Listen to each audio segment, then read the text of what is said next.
pada tahun 1879 berhasil memperkenalkan lampu pijar praktis dan yang merupakan salah satu tonggak dalam perkembangan teknik elektro itu sendiri.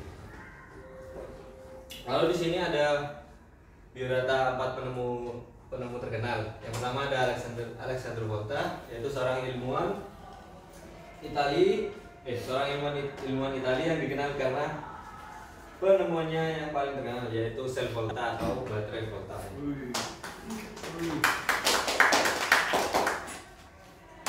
Lalu yang kedua ada Benjamin Franklin. Benjamin Franklin adalah salah satu tokoh penemuan dan juga sahabat modern seperti sekarang ini. Perkembangan teknik elektro semakin pesat yang dibuktikan dengan banyaknya didirikan jurusan ini di tiap universitas di Indonesia. Secara tradisional, bidang-bidang teknik elektro dapat dibagi ke dalam 7 area, diantaranya spesialis berikut. Yang pertama ada teknik tenaga listrik. Teknik tenaga listrik adalah satu-satunya bidang yang secara khusus berkaitan dengan pembangkitan dan transmisi daya listrik dari satu tempat ke tempat lain. Ini adalah spesialis tertua dari teknik tenaga listrik. Dan selanjutnya yang kedua ada teknik elektromagnetik. Teknik elektromagnetik berkaitan dengan interaksi antara medan magnet dan medan listrik serta arus listrik. Dengan adanya teknik ini dimungkinkanlah telekomunikasi radio, televisi, komunikasi satelit, radar, dan semua bentuk komunikasi penyiar kabel lainnya. Selanjutnya yang ketiga ada teknik telekomunikasi. Yang ini berfokus pada rekayasa dan ilmu yang dibutuhkan untuk mengirimkan informasi dari satu tempat ke tempat lain. Sistem telekomunikasi dapat memanfaatkan gelombang elektromagnetik, berbagai macam kabel, listrik, atau serat optik untuk pengiriman informasi. Dan yang keempat ada teknik komputer.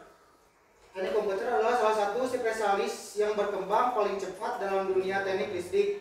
Teknik komputer meliputi perancangan sistem perangkat keras dan program komputer. Dan selanjutnya yang kelima ada teknik elektronika. Teknik elektronika adalah teknik yang berhubungan dengan berbagai material dalam berbagai konfigurasi atau struktur yang dapat mengatur aliran arus listrik. Hasil dari teknik elektronika digunakan secara langsung oleh bidang lain seperti teknik komputer dan teknik telekomunikasi dengan sirkuit terintegrasi sebagai satu kemajuan terbesar yang paling dimanfaatkan. Dan yang keenam ada teknik rekayasa. Sistem rekayasa memanfaatkan prinsip-prinsip matematika untuk memodelkan dan menjelaskan sistem kompleks dan memprediksi kehandalannya berdasarkan analisis teknik. Dan yang terakhir ada teknik kendali sistem. Sistem kendali berkaitan dengan sistem elektronik yang dirancang untuk memberikan pengaturan tepat terhadap suatu perintah. Baik, di sini saya akan menjelaskan mengenai hukum-hukum dalam elektronika. Yang pertama adalah hukum Ohm. Hukum Ohm ini adalah hukum dasar yang wajib dipahami dan juga dimengerti oleh engineer elektronika atau penghobi elektronika lainnya.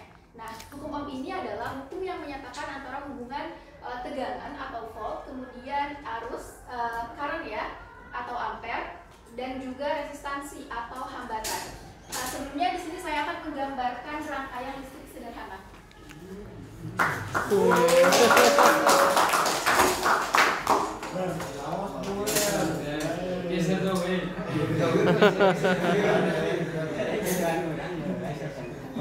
Baik, dalam sebuah rangkaian listrik sederhana itu harus memenuhi 3 komponen. Yang pertama adalah volt atau tegangan ya. Kemudian yang kedua adalah R atau resistansi atau hambatan ya. Yang satuannya adalah ohm. Nah, di rangkaian inilah, disinilah arus listrik akan mengalir dari kutub positif menuju ke kutub negatif. Nah, di sini pertanyaannya adalah mana yang kutub positif dan mana yang kutub negatif. Yang kutub positif adalah yang panjang, kutub negatif adalah yang pendek. Nah, disinilah arus listrik atau ampere ya, arus mengalir dari kutub negatif menuju ke kutub dari kutub positif menuju kutub negatif. Nah, secara matematis ditulis dengan V sama dengan IR, I sama dengan V per R, dan juga R sama dengan V per I. Dimana V itu tadi apa? Adalah volt ya, atau tegangan. Kemudian ini adalah current atau arus ya, ampere, dan yang terakhir adalah resistansi yaitu hambatan. Kemudian yang kedua itu ada hukum Kirchhoff. Nah, hukum Kirchhoff ini ada dua ya. Yang pertama adalah hukum Kirchhoff arus ya. Yang kedua adalah hukum Kirchhoff mengenai tegangan. Nah, hukum Kirchhoff yang pertama ini bunyinya adalah jumlah arus menuju masuk ke titik percabangan sama dengan arus yang pergi meninggalkan keluar dari titik percabangan. Di sini saya juga akan menggambarkan.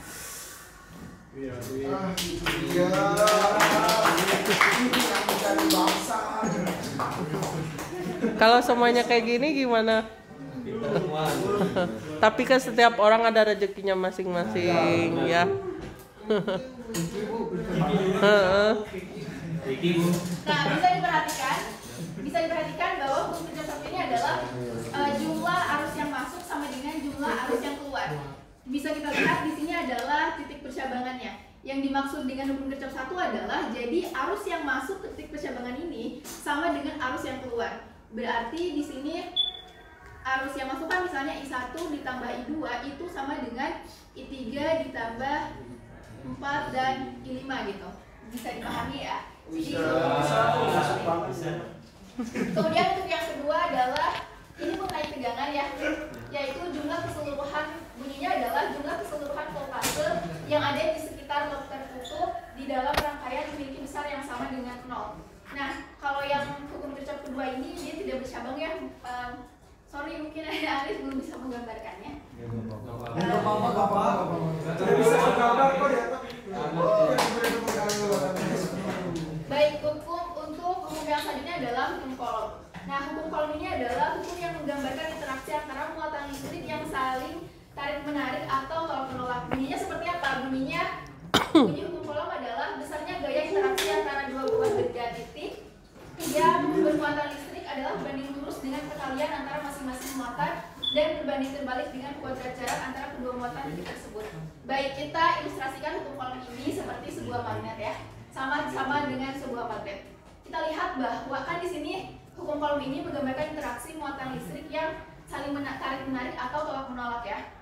Nah, di dalam sebuah magnet, kalau misalnya kutub positif dengan kutub positif disatukan, bahkan akan terjadi tolak-menolak, ya kan?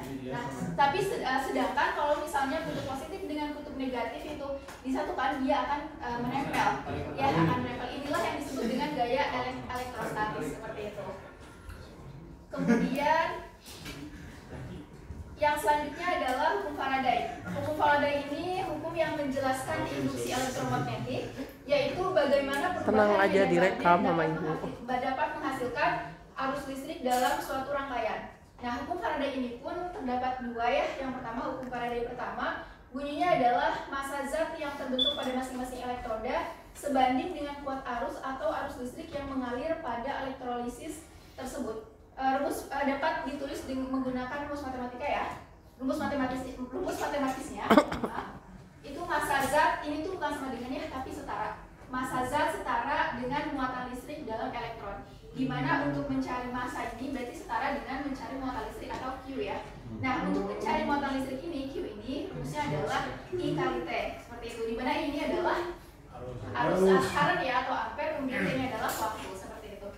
Kemudian hukum yang Faraday kedua bunyinya adalah massa dari macam-macam zat yang diendapkan pada masing-masing elektroda berbentuk pada masing-masing elektroda oleh sejumlah arus listrik yang sama banyaknya akan sebanding dengan berat ekivalen masing-masing zat tersebut.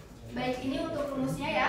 Massa zat ini pun setara ya, maksudnya setara. Massa zat setara dengan massa ekivalen zat, di mana V besar ya, besar setara dengan massa ekivalen zat, di mana untuk mencari massa ekivalen zat ini sama dengan AR per bilos.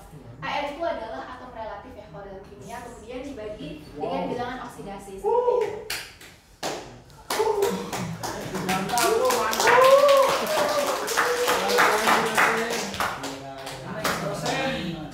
Dan yang terakhir itu adalah hukum Ampère-Biot-Savart. Ada 3 orang ilmuwan jenius dari Prancis ya. Ini bernama André Marie Ampère, Jean Baptista dan juga Victor Savart. Ya, mereka bertiga menyatakan bahwa gaya akan dihasilkan oleh arus listrik yang mengalir pada suatu penghantar yang berada di antara medan magnetik. Cukup dari saya, terima kasih banyak. Perkenalkan, nama saya Fahri Maulana Munandar. Izin bertanya, berarti apa ya yang membedakan elektronika dan elektronika Elektro. Kita dapat googling itu. Ya, ditampung dulu apa langsung dijawab? Elektronika fokus pada listrik harus lemah. Pintar.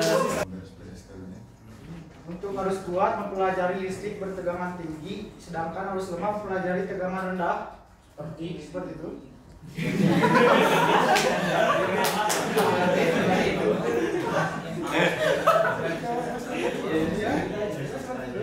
Arus kuat mah PLN, pembangkit. Kalau yang rendah mah kayak itu apa teh, elektronika. Pokoknya yang nyetrumnya nggak parah gitu. Ya. Nanti kunjungan ke itu gerak apa teh? Pembangkit ya. Apakah ada lagi?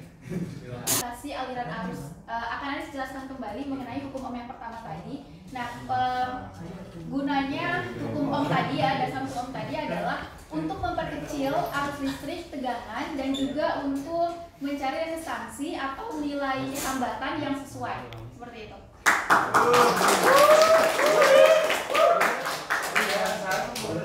adalah rangkaian yang disusun secara sejajar, dan juga untuk rangkaian yang disusun secara beradat atau berurutan itu disebut rangkaian set. Sama-sama. Berarti kan elektronika adalah ilmu yang mempelajari tentang cara mengendalikan elektron kan pada komponen elektronik. Nah, kenapa di dalam elektronika ada hubungannya dengan ilmu fisika, sehingga pada teori dan penerapannya juga menggunakan hukum-hukum tersebut.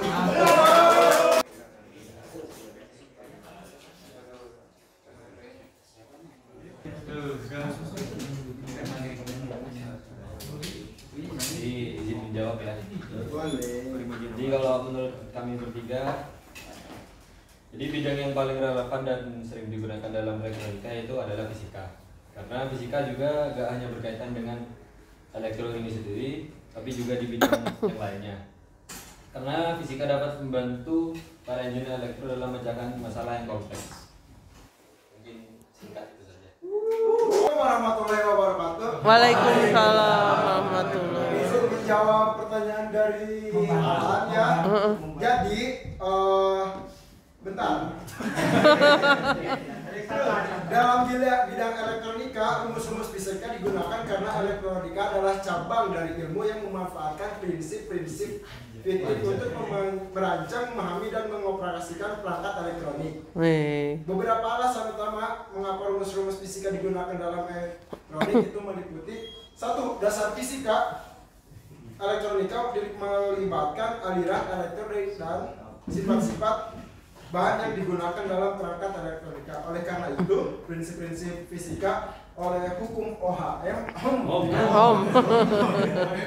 Gauss, hukum Kirchhoff, dan lainnya sangat relevan dalam pemahaman dan perancangan sirkuit elektronika. Kedua, prediksi perilaku. Rumus-rumus fisika memungkinkan insinyur elektronika untuk memprediksi perilaku perangkat elektronika dan sirkuit dalam berbagai kondisi. Ini membantu dalam merancang perangkat yang dapat bekerja dengan efisien dapat yang diantarkan.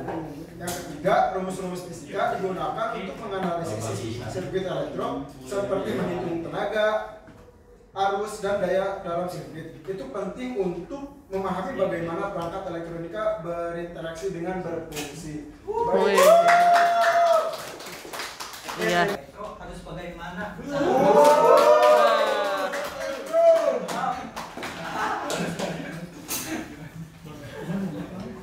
Tadi siapa namanya?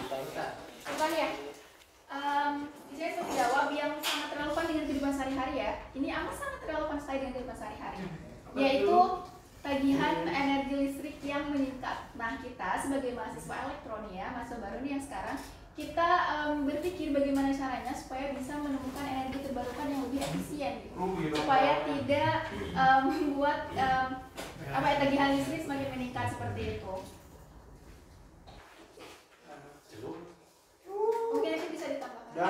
dampak negatifnya akan terjadinya peningkatan suhu global akibat tadi panasnya energi listrik yang terlalu lama digunakan atau penggunaannya melebihi batas. Pemborosan energi listrik juga dapat menyebabkan kemungkinan cuaca ekstrim di suatu wilayah tertentu. Cukup ya, makasih ya. Apa yang menyebabkan adanya arus listrik? Sedangkan di zaman sekarang penghasil listrik itu banyak caranya atau metodenya seperti PLTU, PLTA. Ya seperti itu. Mohon dijawab. Arus listrik ini bisa terjadi dikarenakan adanya muatan listrik negatif atau elektron dan muatan listrik positif proton. Selain itu juga besarnya arus listrik ini juga ditentukan oleh banyaknya muatan listrik negatif dan muatan listrik positif. Boleh Anis bertanya kembali nggak? Boleh guys. Tadi pertanyaannya apa? Apa yang menyebabkan adanya arus listrik ya? Apa yang menyebabkan adanya arus listrik kemudian dikaitkan padahal ada apa PLN, KPU dan lain sebagainya seperti itu. Hubungannya bisa dijelaskan hubungannya? Kenapa bertanya seperti itu? Kayak yang ya di PLN ataupun PLTU yang menggunakan arus listrik itu sendiri juga gitu. Nah, ya nggak apa-apa, namanya juga diskusi ya. Gak apa-apa, mungkin ada kurang paham aja gitu.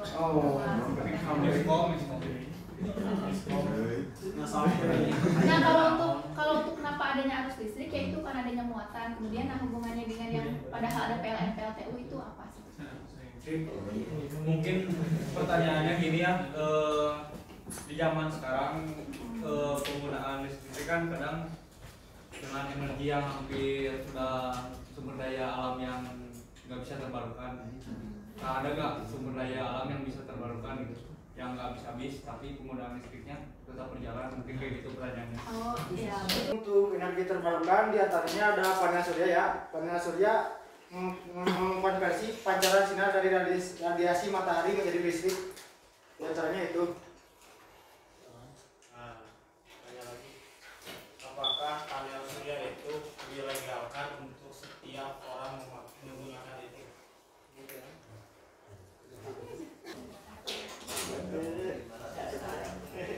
Dijawab.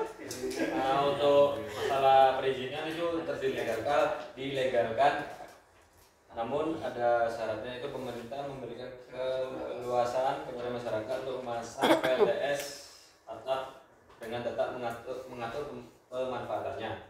Ini juga bertujuan untuk meningkatkan peran energi terbarukan dalam boran energi nasional. Waalaikumsalam warahmatullahi wabarakatuh.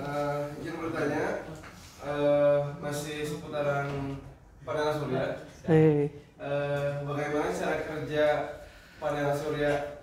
Ya gitu aja.